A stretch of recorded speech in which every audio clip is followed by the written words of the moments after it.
देशे विशदेति रम्ये ज्योतिर्मयं चन्द्रकलावतंसं भक्तिप्रदानाय कृपावतीर्णं तं सोमनाथं शरणं प्रपद्ये तं सोमनाथं शरणं प्रपद्ये श्रीशैलसङ्गे विबुधातिसङ्गे तुलाद्रितुङ्गेऽपि मुदा वसन्तं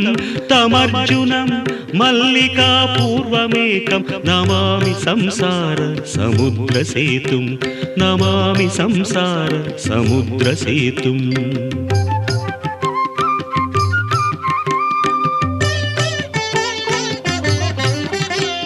अवन्तिकायां विहितावतारं मुक्तिप्रदानाय च सज्जनानाम् अकालमृत्योः परिरक्षणार्थं वन्दे महाकाल महासुरेशं वन्दे